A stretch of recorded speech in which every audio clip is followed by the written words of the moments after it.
नमस्कार, मी उज्ज्वला सर्वांचं स्वागत करते। आज आपण केळं शाबू एकत्र करूया।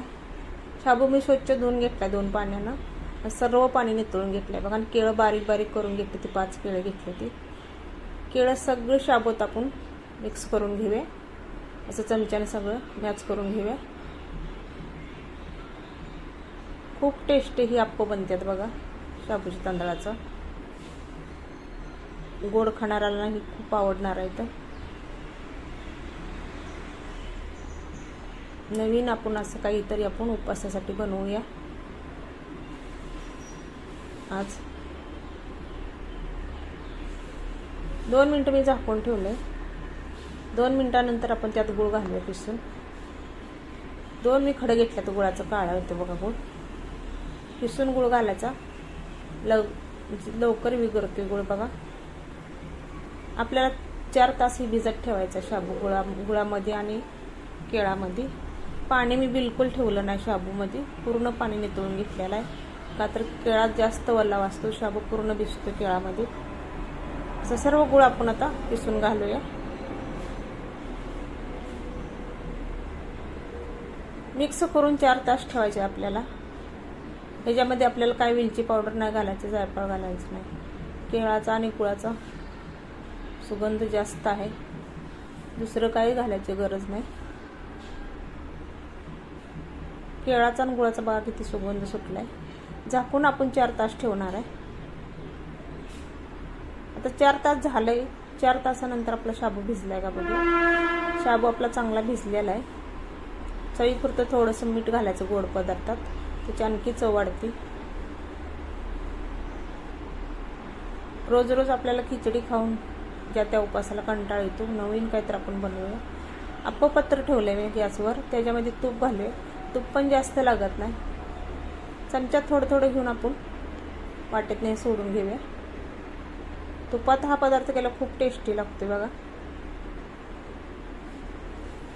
अशा पद्धतीने आपण थोडं थोडं तूप वापरणार आहे।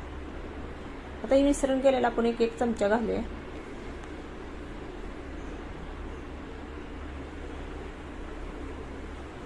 चवीला खूप भारी लागते ही उपवासाला।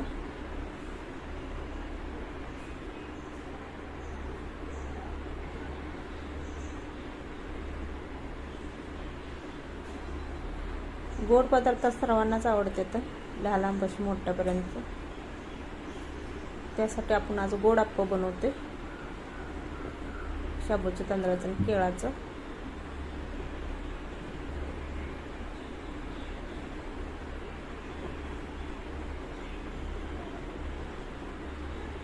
आता पलटी करून घेऊया आपण, खालची बाजू वरती करून घेऊया।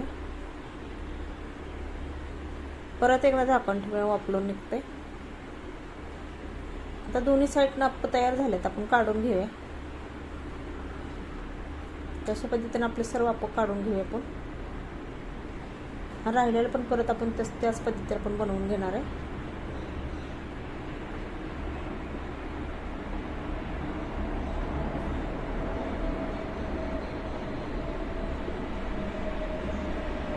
सर्व अप्पे आपण काढून एका डिशमध्ये ठेवूया। तुम्ही हे अप्पे दुधासंग खाऊ शकता, तुपासंग खाऊ शकता, खूप टेस्टी होते। तर 4 खाल्लं तर तुमचं पोट भरणार आहे बघा। रेसिपी आवडली लाईक करा, सबस्क्राईब करा। नवीन कोण असेल चॅनलवर आलं असेल त्यांनी सबस्क्राईब करा।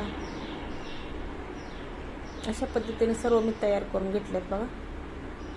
असं वाटीत दूध घ्यायचं, त्याच्यावर तूप घ्यायचं आणि तुपात दुधात बुडवून तुम्ही असं अप्पे खाऊ शकताय, खूप टेस्टी लागते।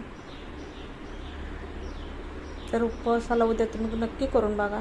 धन्यवाद, बाय बाय।